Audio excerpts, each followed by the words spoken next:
I'm Tim Pilch. I'm Issara's consultant on global supply chains. I'm based in London, and I have great pleasure in facilitating this series of global webinars presented by the Issara Academy. They'll run regularly to the year end and hopefully beyond. That's if you guys continue to support with your attendance. So this is the second run of the first webinar. So yesterday we broadcast on Asia time. Going forward, we'll continue to do that. 2 webinars, hopefully, one Asia time, one UK, US time, European time.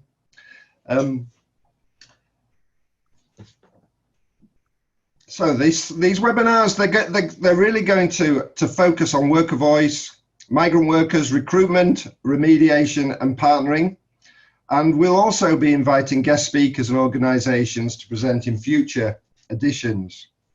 We'll be sending out advance invitations to all attendees, but you can also visit Issara's website and follow links to our programs and then Issara Academy for similar registration links to the webinars. I guess I really need to also mention Q&A. I'll be interrupting proceedings at hopefully relevant times throughout. To ask for questions, you can certainly use the chat box facility to ask me, the host, questions, and I will voice those questions for you if you're feeling shy. But it's really great to hear more voices than just mine, Mark's, and Jarrett's. If there are too many voices, I may have to ask you guys to revert to the chat box, but we can see how we go. So now I'd like to hand you over to Mark Taylor, Issara's Director of Strategy and Global Partnering, who will also be supported with comment and insight from Jarrett Bastow, who's Issara's Regional Director. So over to you, Mark. Great, thank you very much, Tim, and thank you everyone for joining us for today's webinar. For those of you who are not familiar with the Issara Institute, I'll first be sharing just a few background slides that includes a little bit of context about the data with which this presentation and analysis of the top 5 labor abuses is derived from. So we are a nonprofit organization. We were founded in 2014. And we're really focused on worker voice, partnership, and innovation. And through this, we believe we can transform the lives of millions of workers throughout global supply chains. Our own backgrounds and expertise really come from a range of human trafficking, anti-human trafficking, labor, supply chains backgrounds. We seek to educate and empower job seekers and workers through worker voice. We very much focus on increasing the visibility of both labor and social risk throughout supply chains. And that definitely includes the recruitment process, which is becoming much more of an integral part of our work. And we want to help suppliers and recruiters and buyers to make sure that within their supply chains, workers' lives are better, supply chains are cleaner, and that really focuses on remediation and system strengthening and improvement. So it's not just due diligence. With the information that comes up through worker voice, we want to make sure that that is able to be actioned. About our team and our work, I really just wanted to focus on, this is sort of how we are structured across these 4 different categories. But it's the first one, outreach and empowerment, that I just wanted to spend a quick moment to reference. And that's because, within our offices, so we're primarily focused on work in Southeast Asia. We have offices in Thailand and in Myanmar. And at those locations, we have team members. They're really comprised of professionals that are the same nationality and speak the same language, as the workers, especially the foreign migrant workers in those destination countries of Thailand and Malaysia, where most of Issara's work is being carried out. And this is really important because it enables us to achieve an additional level of trust. So really we're covering languages for the countries of Myanmar, Cambodia, Laos, and Thailand in the work that we're doing. And in terms of the data and the different risks we see, it's based on the feedback from workers we see through our supply chains. I mentioned a little bit earlier about our geographic coverage. So in addition to both having offices in Thailand and Myanmar, we also have directors and advisors and software engineers that are based in the US and in the UK.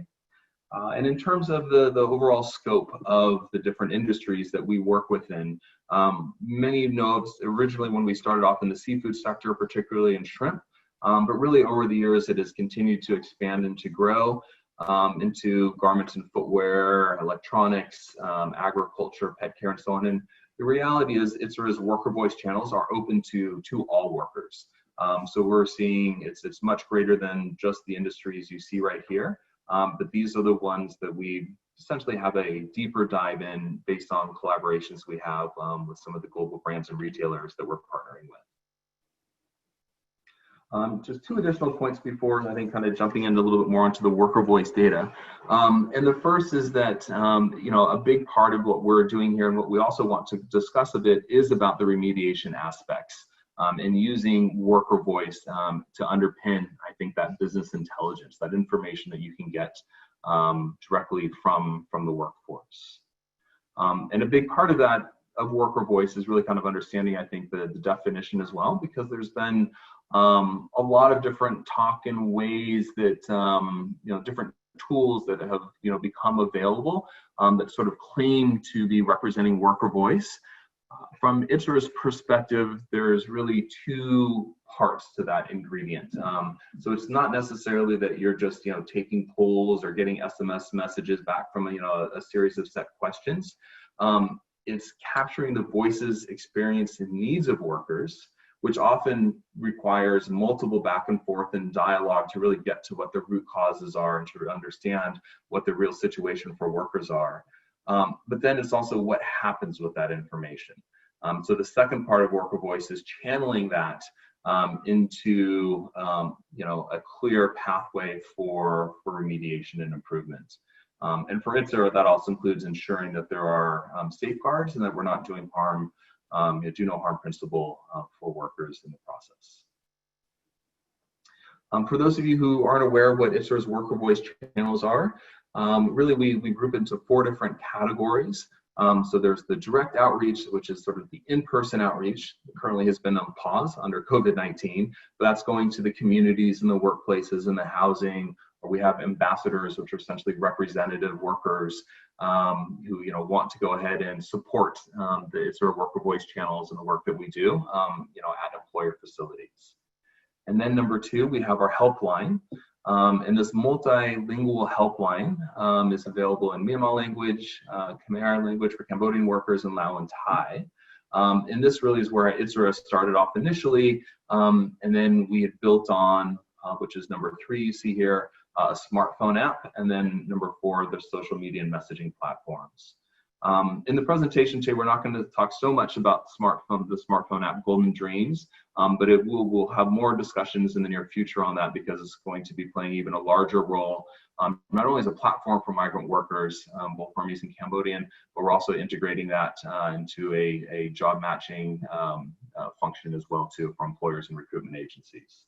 But the biggest boost I think we've seen over the years in terms of these worker voice channels is the trend for more and more migrant workers to be using Facebook and Line and Viber, which is similar to WhatsApp, and direct messaging as a ways to stay in touch, throughout the migrant workers' journey once they're their employer, and to really get a rich picture of what the experiences of migrant workers are and how we can use that information to not only to tackle and address labor violations and risks, but also to see what's working well through that process. So the last slide before jumping into the top 5 talks to us a little bit about kind of the volume of calls and nature of calls that we're getting through these worker voice channels, since it's where the information is coming to arrive at the top 5. So on the graph on the left, you can see that when Issara started in 2016, we're receiving about a little over 7,000 calls per year. And then that steadily increased through 2019 and 2020. And a big part of that has been the introduction of these new worker voice channels as well, to the point now where what we received in 2016 at over 7,000 calls is what we're averaging now, about 8,000 calls on a monthly basis. So we're getting a lot of data, a lot of information directly from workers about situations that they're experiencing or questions that they're asking. And if you look at the graphic on the right, you can see that in the red is Issara Facebook, and then the line, Viber, and messaging channels is in the gold color at the top. But really that sort of solid state at about overall 10% of the volume is the Issara multilingual helpline. And that is actually where we're pulling most of the information today for the presentation. And the reason why we're taking it from here rather than from those other additional two categories is that whenever workers contact Issara about labor grievances and concerns, we very quickly drive them to the Issara hotline because it's much more secure, it's safer for the workers, and that's where basically a lot of the analytics and data in terms of details behind what the different labor concerns are, it gets captured through that medium. So let's jump to the top 5. What we see here, number 1 in terms of just the overall number of calls and topics has to do with issues regarding pay, wages, and deductions. The second is around the recruitment process, and that's either misconduct or deception workers reporting by the recruitment agency or the employer in the recruitment process itself. Number 3 is unfair dismissal. 4th is document retention. And 5 is issues with annual leave or sick leave. Now, I think what's a couple points before kind of jumping into the details of this is that Thailand actually has some very good labor laws on its books. But we still see that government and the courts and employers, they often don't really understand some of the points of the legislation and rights for workers. And we're still seeing some businesses, holding views that they prefer that the workers actually don't know their rights, or there's an attitude that workers are simply replaceable, that they should be thankful for the jobs that they have, and there's not a lot of respect for, why those benefits for workers are there in the first place. And you also note from these 5 here that they actually may not seem too particularly egregious, not pictures of, human trafficking in shackles or workers being beaten in those scenarios. But when taken together, these 5 and the kind of components that lead up to them really can, lead workers into various, very serious situations. And a lot of, even leading to forced labor and just overall vulnerability. And some of these are just not being picked up by audits either. So there's a lot of different underlying motivations across these 5 areas, and we'll talk about these coming up. And often, these can be a way or a tool, if you will, to achieve different aims, whether it's an employer or recruitment agency is trying to seek. And I think as we go through this, we're going to talk about what the business response from Issara's perspective has been for each of these different issues and sort of the subcategories within.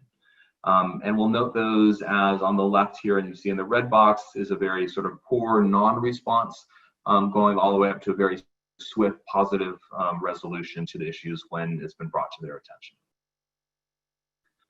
So with that, we can start with the first issue of pay, wages, and deductions. But perhaps maybe Tim, do we have any questions or? I was just about to jump in there, Matt. That's probably a good point to see if there are any questions regarding the Issara introduction or the top 5 that Mark has outlined. Any questions from anybody at this stage? Well, Mark has a sip of water. No? Okay, carry on, Mark, please. Okay, great. So issue number 1 with pay, wages, and deductions. The photo that you're seeing here is actually an Issara team member in a dormitory sitting down with workers and going through their pay slips to really help them understand about different deductions concerns with workers. And a quick comment, I think, as we go through these and we talk about the top 5, it's really important, I think, that we discuss how issues are remediated and the success and openness to remedy and reform across these various businesses varies significantly. Varies by business, varies sort of by business size, and I think really important is the levers that are available to try to drive change. So when I talk about levers, what am I talking about? Really the most promising one, and really underscores Issara's ILM model, is that collaboration with global buyers, so brands, retailers, and importers. Because if a manufacturer or processor, if that employer knows that reports are going back from worker feedback to their customers, typically a lot more attention is given to the issue. And the clout and the relationship that those buyers have with that employer also differs as well too. So in some cases, if there's a strong tie, strong link, there's a bit more pressure and incentive for an employer to address labor issues. And of course, and then if it's weaker or there's no direct ties, you don't necessarily have that leverage point. And then of course, once issues do come up, there's technical support being provided.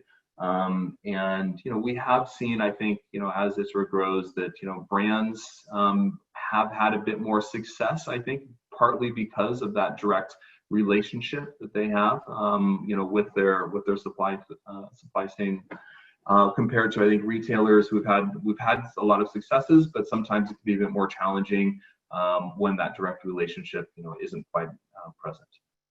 But I think overall, to go into a little bit more detail then into what we're talking about when we say pay, wages, and deductions, I'd say that there's sort of 5 different areas within there that we're seeing, the most common kind of issues that come up from workers.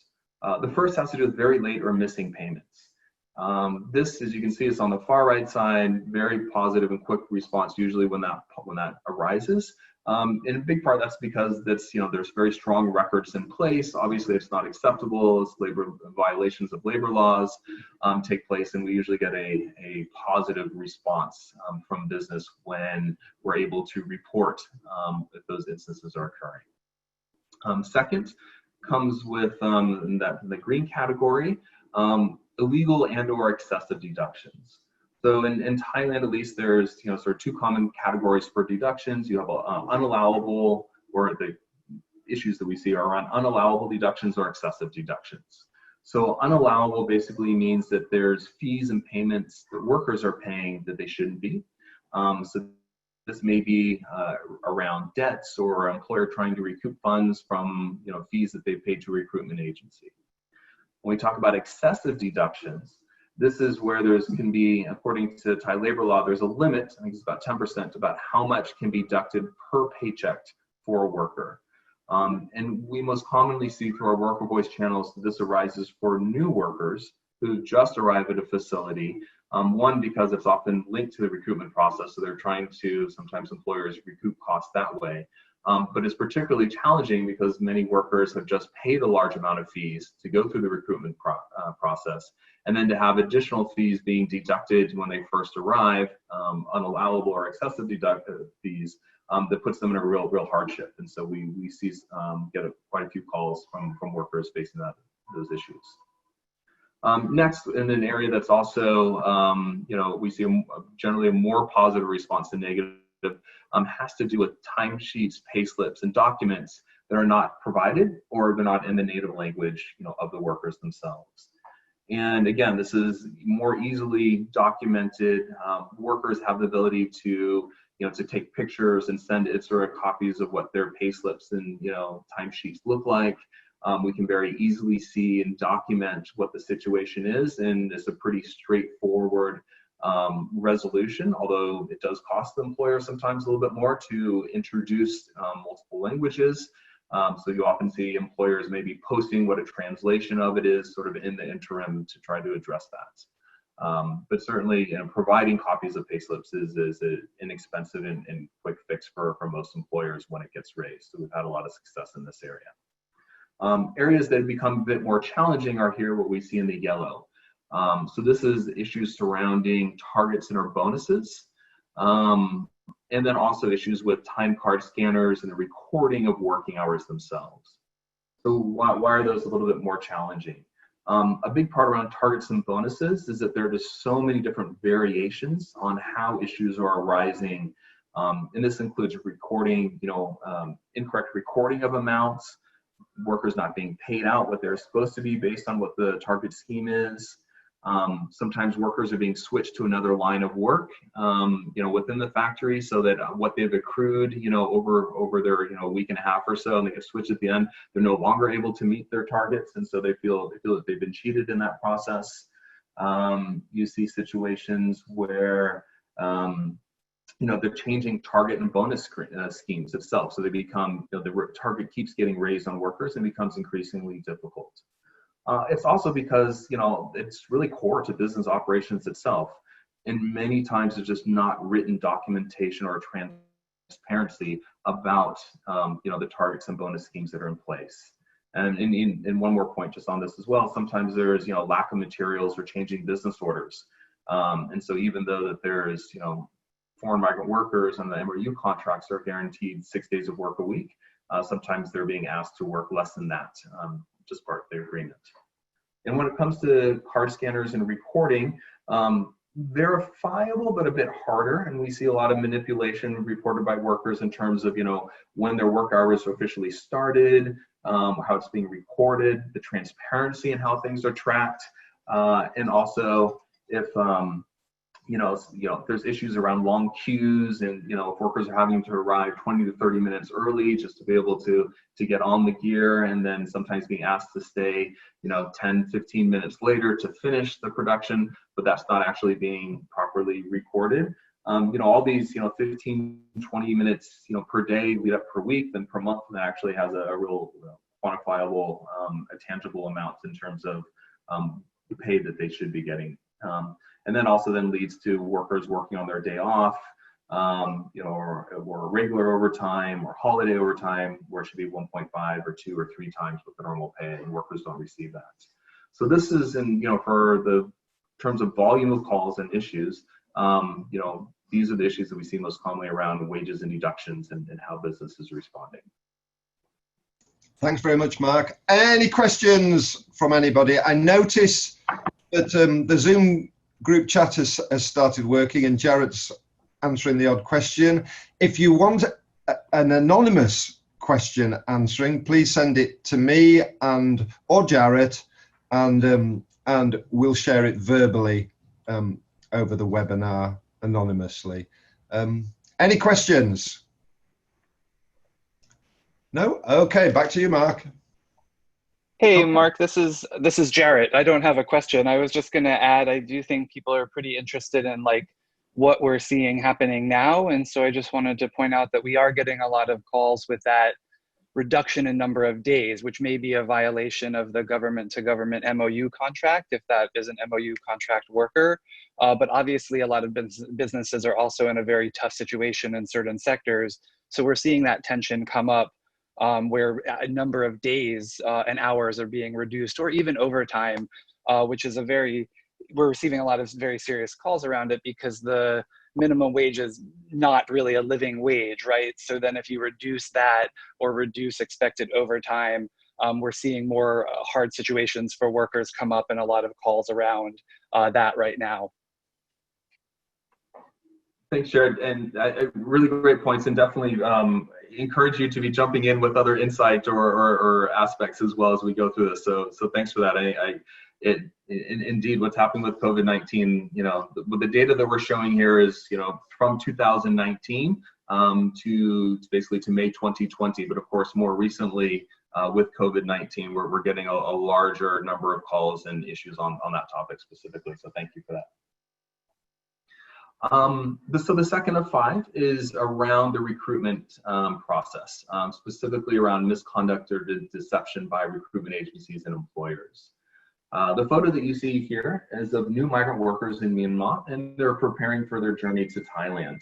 And in this, they're reviewing, you can see the booklets that they're holding and reviewing very closely is actually Issara provided worker rights handbooks in their own native language. So this is a process that we do for many of our strategic partners in terms of work and source side, to make sure that workers have a better understanding of what their rights are throughout their time in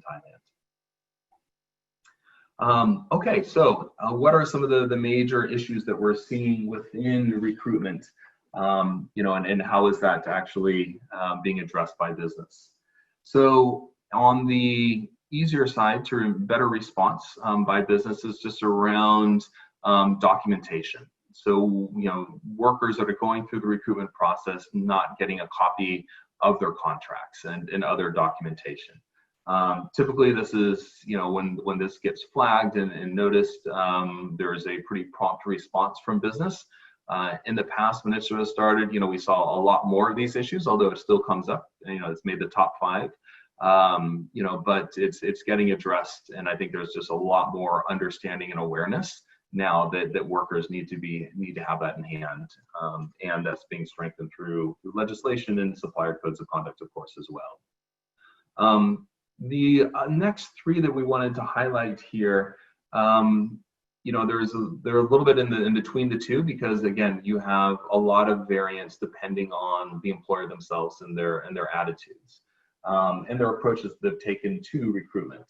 So, I would say that we've seen some employers that either do not have or don't want to take on some of the HR responsibilities for foreign migrant workers, and that they then pass those along to the destination side agency, that may be used.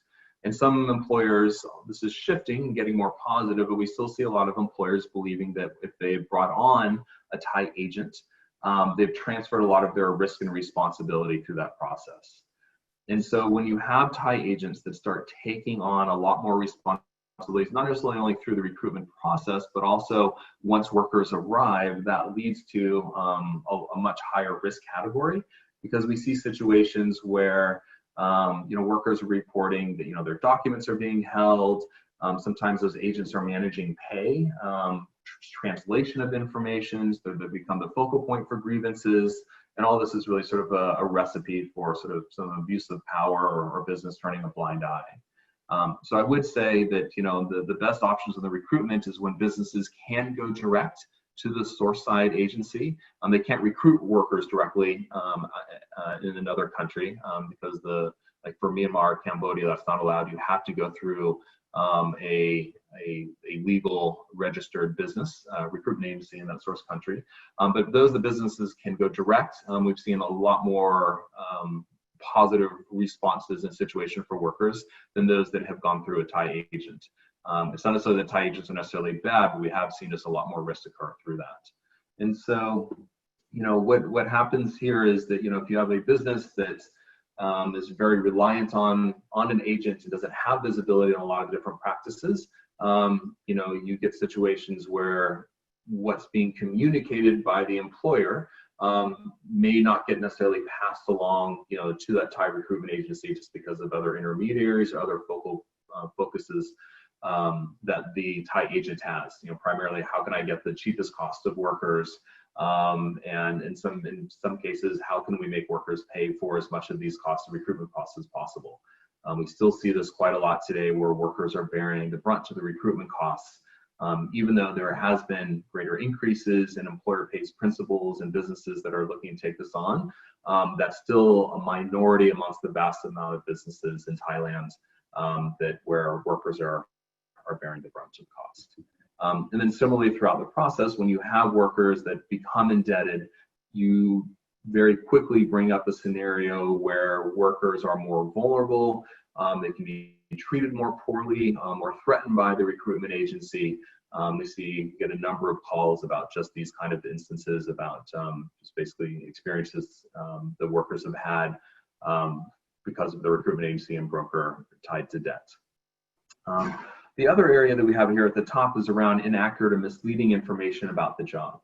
And I'd say there's 2 aspects here. One, sometimes and quite often this takes place at the village level, sort of at that first mile where job seekers are first being recruited. And you see a lot of brokers basically just trying to attract as many workers as they can to fulfill the job that they themselves may not have clear information about, or they're almost building up a little bit of a clearinghouse or registry that when the first job opportunity comes up, that broker can place a worker, that he has people available. And so many times these brokers will basically state a range of different opportunities that may not be the reality. And the second area, though, is we also see a number of employers are not providing very good detailed information about what the nature of the job is itself. And so, in this category, it's more about more deception and more serious issues. But I would say across that spectrum, there's a lot of work in an area that we're really focusing on is how we reduce information asymmetries, how can we make sure job seekers have better access to better quality information, and have better expectations about what that would look like, and ultimately that hopefully can lead to less risk and sort of misconduct through the process for workers themselves. So maybe I'll pause right here. Oh, one other last point I did want to make here is that what we do see is a situation, and I think it's interesting perspective from employers, is that Thai workers can be switched around from between different jobs within that employer. So if you have one business that maybe has two factories, two different locations, we do see a lot more frequency where workers can move between those different locations, those facilities. So maybe under a group heading, or there may be a couple plants, within that business. For foreign migrant workers, basically it needs to be very clear about the exact nature of the job and the specific location, province, and so on of where the worker is going to be sent to. And this is part of that formalized MOU agreement, which makes it very clear so the worker understands, that there won't be, job substitution and workers aren't being switched to other areas. This was a big issue in the Rural Ordinance before that came out, where workers were tied to their recruitment agency in some cases rather than employer, and therefore those workers are being switched around to all sorts of different jobs. After that 2017 Rural Ordinance came out to make it clear they're tied to the employer, this helped address a lot of those different risks. But still, if you're a Thai employer and you want to switch a worker from one location to another location within your business, you have to go through the proper steps to notify both the recruitment agency and the Myanmar government, because it is a change to the documentation and paperwork. So I'll pause there to see if there's any feedback or any additional feedback from comments from Jarrett or from the audience.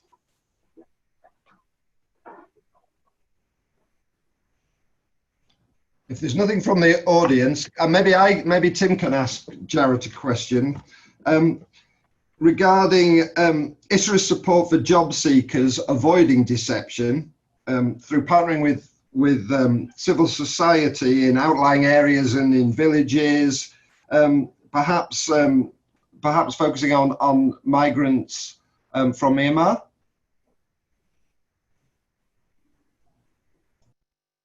Yeah, that's a really good point. Obviously, what we're talking about today is a little bit of the employer response and looking at some of these most important things. And I'd kind of first note too that we've started some research on worker turnover, really asking workers, why do you leave a job? What are some of the reasons that may force you out, or kind of other reasons you might just depart? And I would say one of the biggest things highlighted is not getting the job that they were promised. And so this ties in to this type of response as well, where there's a lot of inaccurate and then all the way to fully deceptive information along the recruitment process. But then what Tim is mentioning, which is really great, is all the work that we do at First Mile with civil society partners, trade unions, CSOs, grassroots organizations in source countries like Myanmar and Cambodia, where we're partnering with them to provide kind of a watchdog role in the recruitment process at First Mile of the behavior of recruitment agencies, which in many ways is also welcomed by the recruitment agencies that are trying to improve practice, trying to provide accurate information.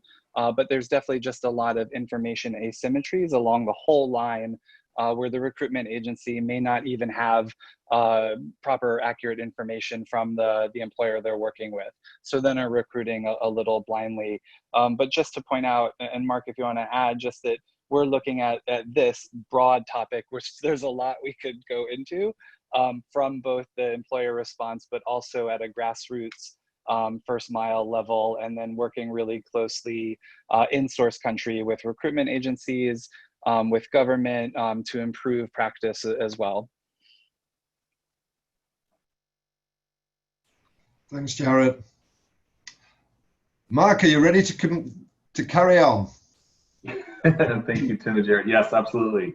So this leads us to the third category, is unfair dismissal.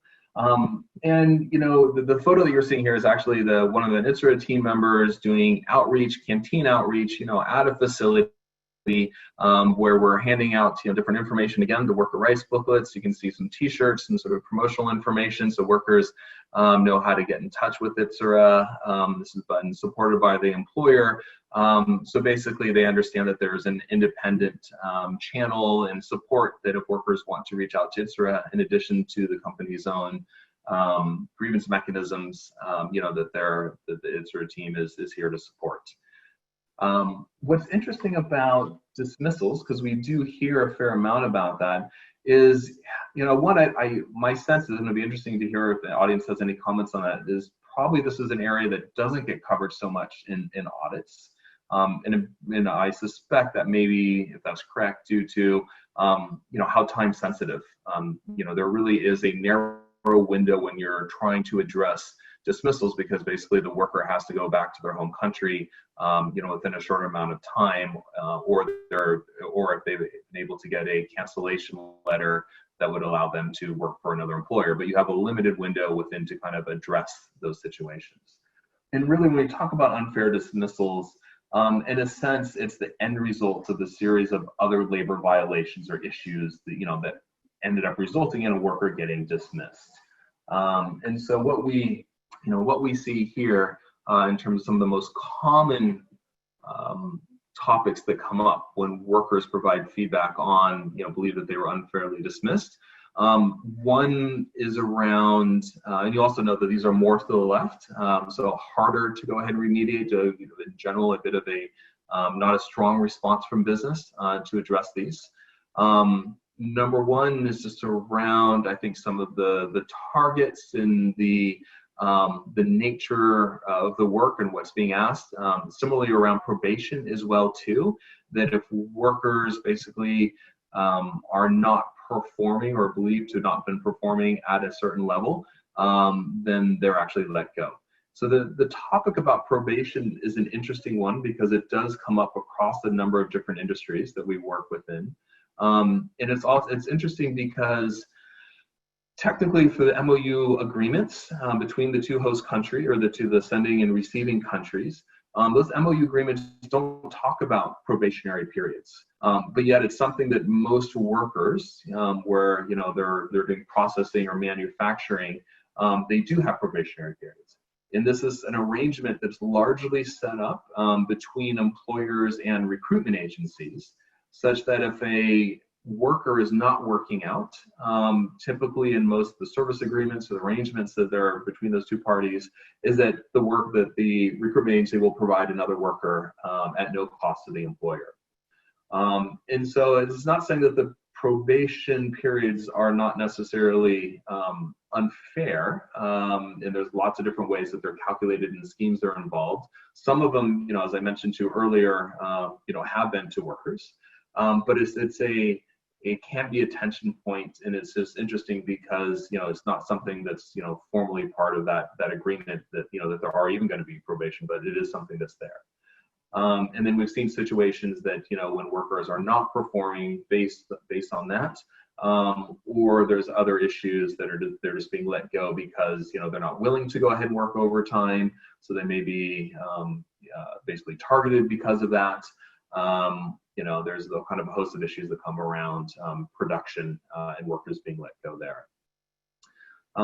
Also, I think we see situations, and this is somewhat attitudinal, but also has to do with the HR structures as well too, where because recruitment costs are largely being shouldered by workers, there's very low replacement costs for many employers.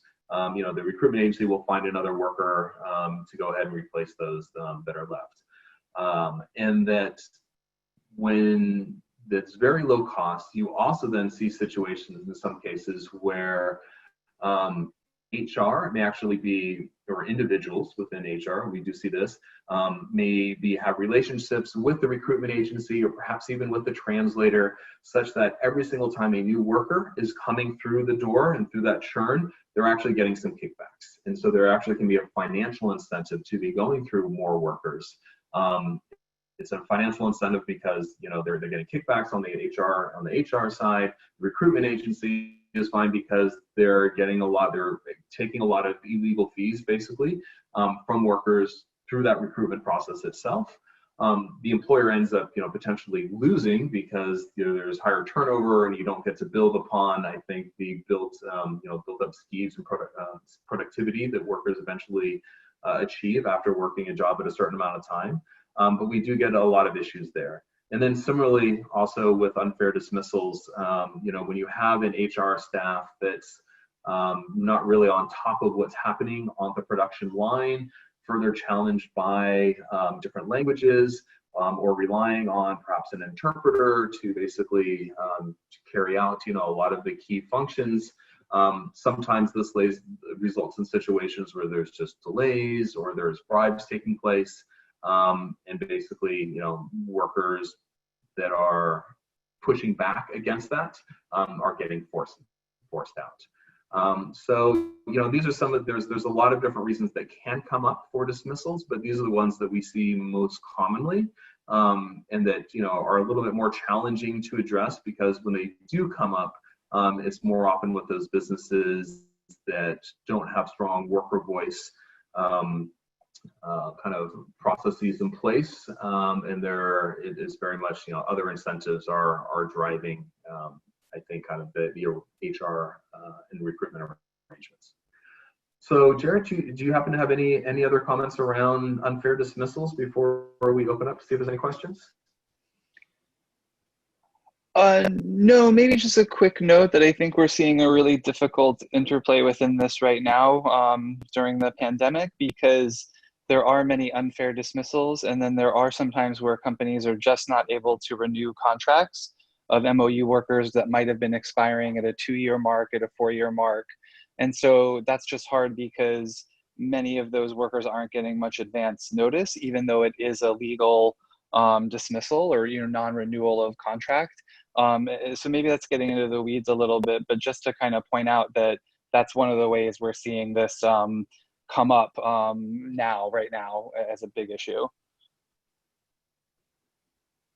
Thanks, Jared. Can I encourage Mark to crack on a little bit, because I think we're a little bit behind on the clock and finishing. And can I encourage people to use the group chat if they've got any questions, and Jared will answer them for you as we go along. Thanks a lot. Great, thank you, Tim. So number 4 is around document retention. And this seems like it would be, so we're talking about passports primarily and work permits that are being, retained. And, this is something that actually still is arising a fair amount. A lot of time it's being used when it does come up. We've seen sort of two buckets generally. So there's those employers that are still believing that, they're just holding on to for workers for safekeeping, but then the access, that sort of unfettered access, actually can be a challenge for some workers, or workers aren't getting a copy of their paperwork. So that still comes up.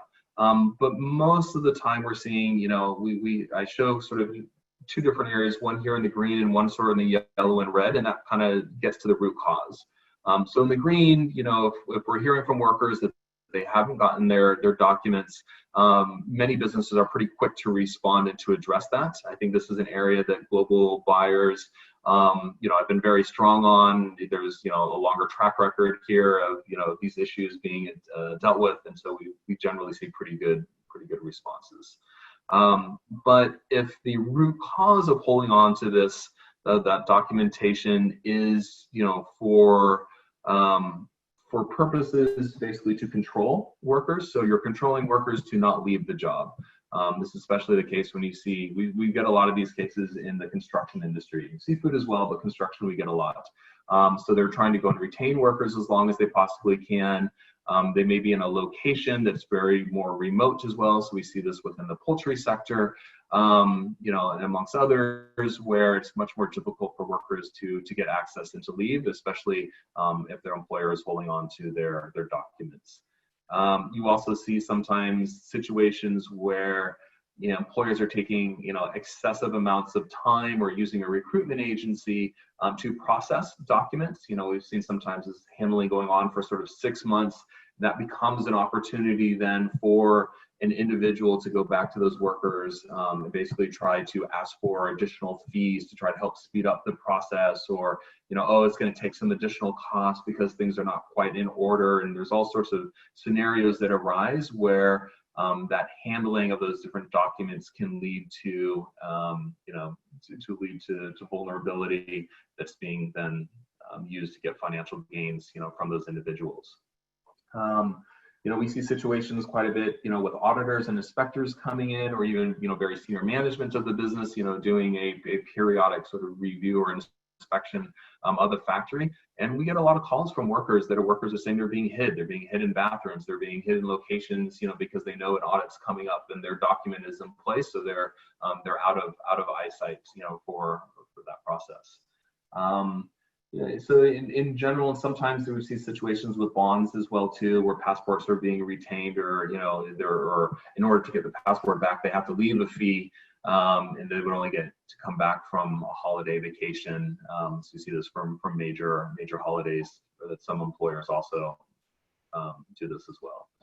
So I know time. I think this one's a little bit more straightforward, but let's see if there happens to be any questions or feedback on that before going to our final topic.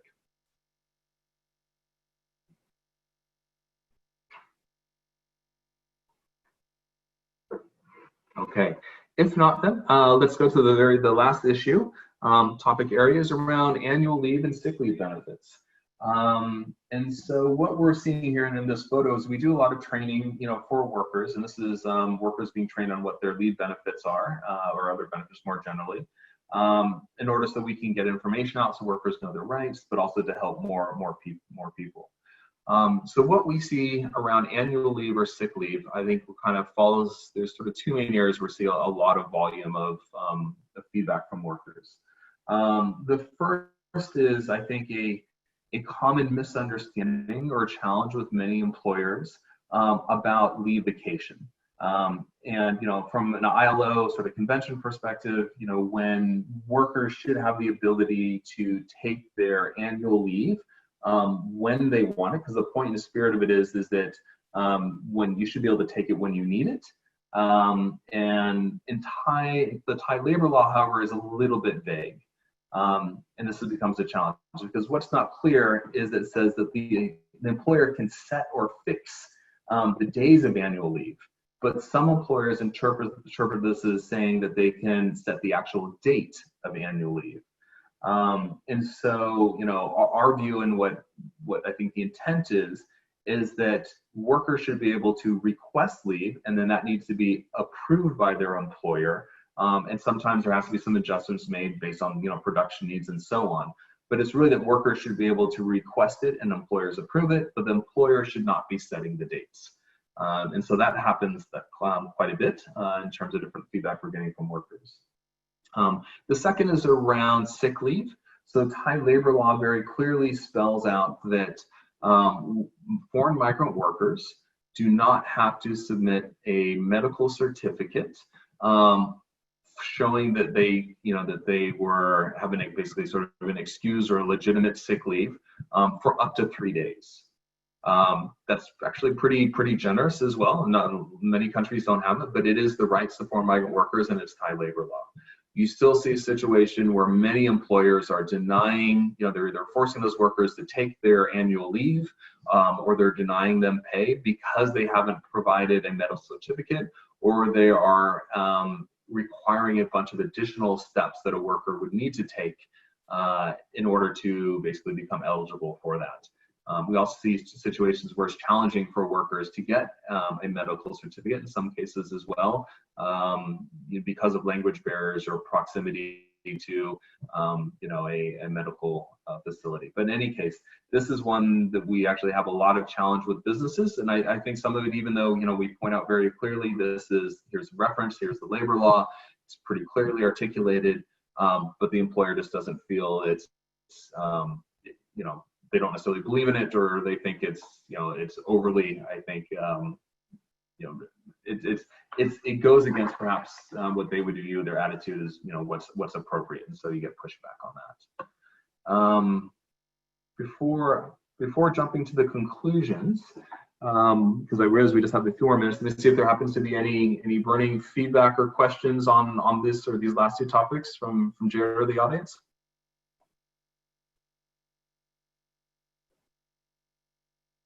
Okay. So with that, so we've just covered, I mean, those were the 5 topic areas in terms of just volume of different calls that Issara is getting. And, you know, I think one of the points to note here before kind of jumping into what's needed conclusion thoughts is that, as you can see, they're very interlinked in many places. And so, you know, what the situation through the recruitment has knock-on impacts for workers, and a scenario where, you know, you have line supervisors and you know, the different management practices of HR can actually impact, you know, a number of these other different areas, and those actually can lead to much more serious situations and vulnerabilities for workers. So what needs to happen on the ground is that, one, we need to keep educating and empowering workers about their rights, because this does drive more specific reporting, which then can lead to improvement and remedy responses by duty bearers. And then on the ground, we also need to make sure that the safeguards and vigilance is kept up as well, because they are definitely still needed. You know, that safeguards element is really critical, and that factors into, you know, how much information gets conveyed to whom, when, as well as, you know, the duty bearers and those buyers, making sure that that's part of the discussion when remediation takes place as well, because, you know, we do see situations where workers are targeted and there's a backlash from reporting negative aspects. From global brands and retailers, so we want to see ongoing commitment to driving remediation and evaluating the quality of the supplier's response based on workers' feedback. And this is really important. It's not just the supplier's feedback, but it's actually validation from workers about how that's getting addressed. And then additionally, it's not just the stick, but also the carrot, so that, you know, there should be a real commitment to incentivizing good suppliers and, you know, and importers, and disincentivizing, you know, when there's negative or complicit supply importers within the tendering and procurement processes. So, you know, I think this is an area where that positive signals and the encouragement can go a long way. We need to see it, is that actually being factored into procurement processes and supplier selection, and to make sure that we're pushing and providing the right incentives throughout this whole process for those that are stepping up and taking more ethical approaches and investing more in their supply chains. And then very lastly, from government, we want to make sure that there's more, it really needs to be more effective monitoring and enforcement. And we're talking about both origin and destination countries regarding labor recruitment laws and policies. And then similarly as well, I mean, so, you know, for those of you that are in the US, you're familiar with the US Tariff Act. You know, there's a lot more, I think, that, you know, can be coming and is coming up across countries in terms of what government's response is to ensuring that there's clean supply chains.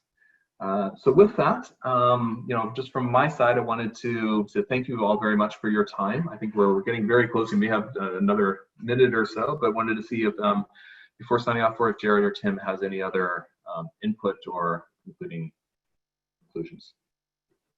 Thank you. Is there, if there's any input from Jarrett, please. No, please nothing from my side. I know we're about at time, so I just want to thank everybody for joining us. And Tim, I'm not sure if you'll see if there's any other questions, but people can always follow up with us as well, and we're happy to talk. Absolutely. If there are any questions, I'm going to go 5, 4, 3, 2, 1 now. Okay. So I'll just wrap up. So thanks so much for joining this webinar, everyone, and thanks to Mark and Jarrett for the content. I mean, we really hope that this webinar has been, I guess, informative and whetted your appetite for more insights from Issara and from partners and guest speakers going forward. Everybody who's registered and attended will get an email invite to future webinars, and please feel free to email me, tim@issarainstitute.org, if you've got any questions that come to mind after the webinar's finished, or you've got any comment that you'd like to share with us. So that's it. We're going to wrap up now. Thanks, everybody. And I'm going to close the meeting. Thank you all so very much.